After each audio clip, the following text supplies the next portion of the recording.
Meet the streamer who roses to the top after starting with absolutely nothing. We was in the shelter, bro. So how does someone who used to live outside ended up getting offered deals worth $10 million? Well, that's the story of Cenat.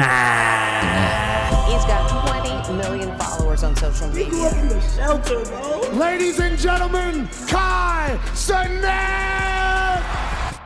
Kai was born and raised in one of the most famous places on the planet, New York City. Growing up with 3 siblings, his family looked pretty normal from the outside. Everything flipped upside down. When Kai was only 5, his father suddenly walked out, leaving his mom to take care of 4 kids on her own. And with only one parent supporting household, the money just wasn't enough. Soon, they found themselves bouncing between homeless shelters trying to get by. My mom was like struggling on her own and stuff. It was a lot of tough times, and we had to be in the shelter for quite some time. But in the middle of all that struggle, something life-changing was about to happen for Kai. Someone new was about to enter Kai's world and become like a family. That person was Aunt Cathy. You're like a second mother to me. You know, from the DS, from the games, from me being in GameStop, like my first laptop to start editing videos on. You literally got me everything that I wanted that my mom sometimes couldn't afford. She ran a summer program designed to take kids from the city and give them a chance to experience something completely different. Open spaces, nature, and break from the chaos of the urban life. The experience was to get like city kids out of the city and into like more of like the having fun countryside and like getting used to it and seeing how it is. According to her, the whole goal was to let these kids see a new environment, have fun, and just breathe for a while. But Kai wasn't just another camper to her. Kai connected with Aunt Cathy on a whole different level. He kept coming back every summer just to see her, and she would even step in to help him with things her mom couldn't even afford. To Kai, she wasn't just a mentor, she started feeling like a second mom. So now with Aunt Cathy's help, Kai's mom slowly got back on her own 2 feet, and for the first time in a long time, she could actually afford a place for them to call home again. Love the grind, love the hustle, you know, the hustle. Without the Bronx, there's no KC, bro. But back in the Bronx is where Kai spent most of his teenager years, and yeah, it was definitely a step up from being a homeless, but it still wasn't easy. He and his family ended up in the South Bronx, an area known for its tough environment and high crime rates. Now a hangout for the destitute, the down and out, drug users, people who live and work in the area want help. The action. It was kind of place where people were struggling, trying to survive day by day. The neighborhood had his problem and he had to stay aware of his surroundings. Around the same time, he started attending at the academy, a school that already had a reputation for occasional fights and tension. At his school, at home, at pretty much everywhere he went, the pressure never really let go, so Kai found his own way to deal with it. He became the class clown, cracking jokes. They had to sit in that classroom for like 3 hours. That was mad boring. Making people laugh. It was his escape, and honestly, This nigga is trash. it was only thing that made the chaos around him feel a little bit easier to handle. Comedy just came naturally to Kai, and before long he was floating Snapchat, Instagram, and Facebook with funny skits, and people loved it. As he kept posting, something clicked. Not only was he making people laugh, but he was also starting to connect with some of the most influencers he looked up to once in a time. That's when Kai started realizing this just was a hobby anymore. This could be his future. So he grabbed that laptop Aunt Cathy had brought him, sat down, and got to the work. Yo, chat, we are live. Kai uploaded his very first YouTube video on January 13, 2018, and instantly he was hooked. From getting his senior picture, caption, camera, and a dream, to dropping non-stop prank video, Kai was just making anything. I mean, gaming, challenging, pranking, everything. His wild energy, his timing, his personality, it just all fit perfectly, and it showed. He wasn't just getting views, he was pulling in hundreds of thousands of them. For the first time, Kai felt like he had found exactly what he was meant to do. But not everybody shared that excitement. In fact, things just got serious. My principal called me down in her office. She called my shit's trash. Like she said, stop doing this in my building. She said, this is garbage. This is trash. I ain't gonna lie. My bitch ass cried a little bit. But the hate wasn't only thing that weighted Kai down. A year later, he started college and did the first actually help his channel blow up even more. He was pulling viral moments left and right, doing stuff like doing ditching dong ding dong drums and catching everyone's reaction. This door right here.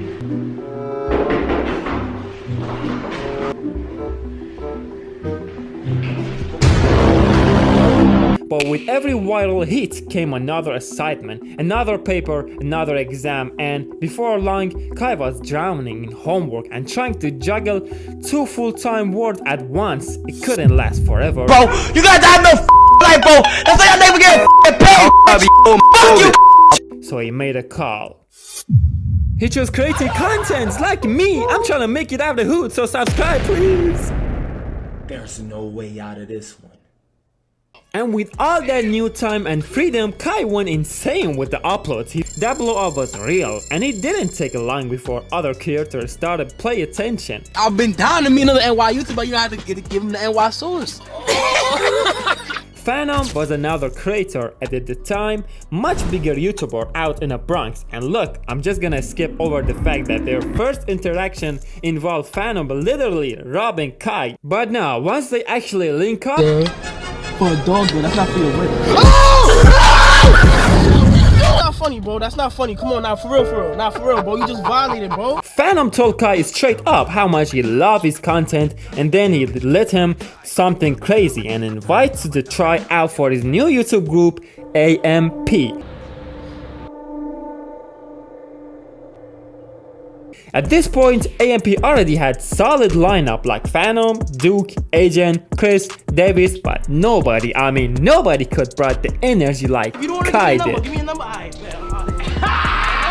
After spending entire day filming with them, joking around, vibing, really getting to know everyone, it became obvious that Kai fit in the group. Like, he been there since day one, so yeah. Hey, welcome to AMP, man. With Kai on the board, the whole group hit the new level. His energy, his ideas, his timing, it all added something fresh. And over the next year, as they keep dropping multi-million views, bangers back to back to back, thousands of AMP fans instantly gravitated towards him.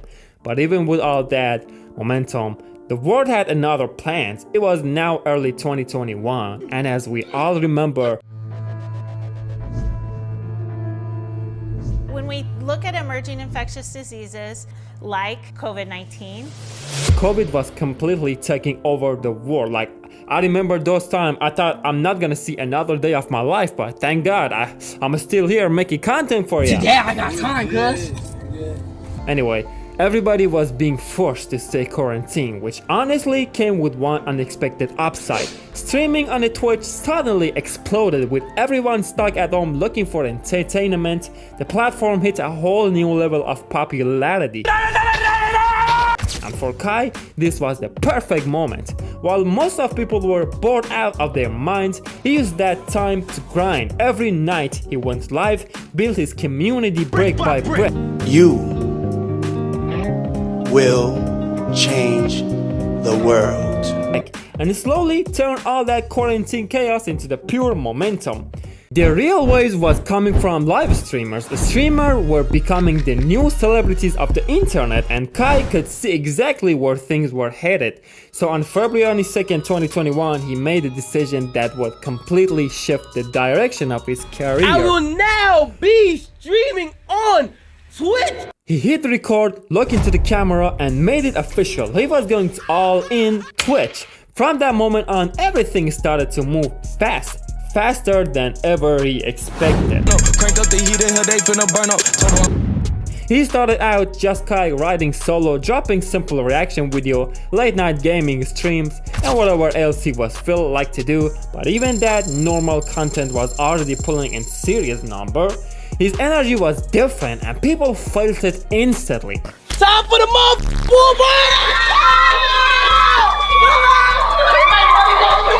But the real shift came when he stopped doing what every other streamer was doing and started building his own lane. That's when creative ideas started rolling out like stuff nobody else even thought of. Riz Academy were turned into the flirting into the full-on comedy class. Riz is a very rare I think if you claim to have Riz, you don't have Riz. Nice. 1v1 WNBA players turning friendly challenges into the viral moment little by little. Kai wasn't just streaming anymore, he was creating events. Kai even started teaming up with some of the biggest names on the internet, from Gideon to Aiden Ross, and every collab sent his momentum into the overdrive. Clips were floating into every corner of social media, and the numbers looked unreal. 50,000 followers in a single month? 100,000 in a less than 2? That's the crazier part? Nah. His streamers were pulling views counts that most creators only dream about. With growth like this, it was only the matter of time before Kai had something major to announce. The biggest news of his entire career so far. So for the first time, it actually felt like everything he'd been grinding for years was paying off. But the crazy part, Kai had no idea that this was nowhere near the peak. This was just warm up. How much can you go, man? Kai wasn't just growing, he was exploding. First 20,000 Twitch subs, then 50,000 Twitch subs. And before anyone could even process it, he hit an emotional 80,000 subs, and when that counter finally rolled over to the massive 100,000 subscription, everything changed. That was the moment the whole internet looked up and said, this guy is different. That sudden spotlight opened a door for Kai's first real celebrity collaboration. Chat, yo, chat, yo, chat. We killing the best one. We killing it. Oh! Proof that his rise was only getting started. Whoa, My bad, Chad. Whoa, nigga, you put a hole in my wall. You rich, you can fix it. Yeah, maybe Blueface wasn't the biggest name in the world, but call him a C-list if you want. You been saying all this time? Yo! And suddenly Kai wasn't just Twitch guy anymore, he was a moment, and that moment crack opened a whole new lane of success, one that no streamer had ever even gotten close to before. Then Kai stayed live for an entire month straight, sleeping on camera, showering on camera, whole line he branded madness, Mafiathon. Good morning, sir. It is time to stream for the next 30 days of your life. What the f? The next 30 days of my life. Streaming, me. And it instantly became one of the most wildest experiments Twitch had ever seen. During that run, he stacked with stream with a bigger and bigger guest. That level of unpredictability and pure creativity is exactly what pushes him to the history. Because by the time the counter peaked 300,000 live viewers, 300,000, bro. Nobody has ever done 300,000. hitting 100,000 subscriptions didn't just look crazy on screen, it translated into the well over $750,000 in earning. Numbers like that doesn't just break records, they shatter expectations. I hop in here, the chat watch me shower, then we got the closets. This is where we be waking up in the morning, getting our stuff right, going to the gym. That wave was instantly is exactly what carried Kai all the way to one of the biggest honors in streaming. In 2023, he wasn't just popular, he was officially crowned Streamer of the Year. That was Kai soaking into the moment, but anyone who knows him understands one thing, breaking a record once is never where he stops. Man, oh my, Streamer of the Year is crazy, man. I appreciate y'all. Thank y'all. Thank y'all. Because Kai doesn't just win, he run it back. If you was to tell me that I'll be winning this back-to-back years in a row, a few years ago, I would have laughed and not even believed you, man. But I'm just blessed. So that being said, you know who did? God did. Yeah. Rumors started spreading that another stream had finally topped his sub record, and Kai's reaction was instant. I'm number 2. Just like that, he announced Mafiathon 2, and this one, it made the first round look tame. But before we even get to the chaos he unleashed, you need to context that made the whole situation way more insane. The day before the first Mafiathon, Kit called me on the phone, like, it's all live, going on live, and it was like, yo, we'll give you 60, I think it was like 60 million if you stream half of the subathon on Kick, and then at the end of the subathon, you reveal that you have to join Kick. But I hung up the phone. I literally got down on my knees and I prayed and I asked God, if this is the right decision that I would have followed my heart, let me just make the right decision here and please let me regret it. And there is the wildest part. All of this happened to the day before first Mafiathon even went live. Yeah, $60 million. Turned down $60 million to join Kick. Why did you do that? It wasn't right. Man, I couldn't join Kick at the time because it was like, not all money is good money. Sometimes you gotta just say no. This is not, it's cool, like it's generational. I'm more like, what am I stamping on the world? If Kai was gonna bet everything on himself, he needed to make sure the gamble paid off, and yeah, it did.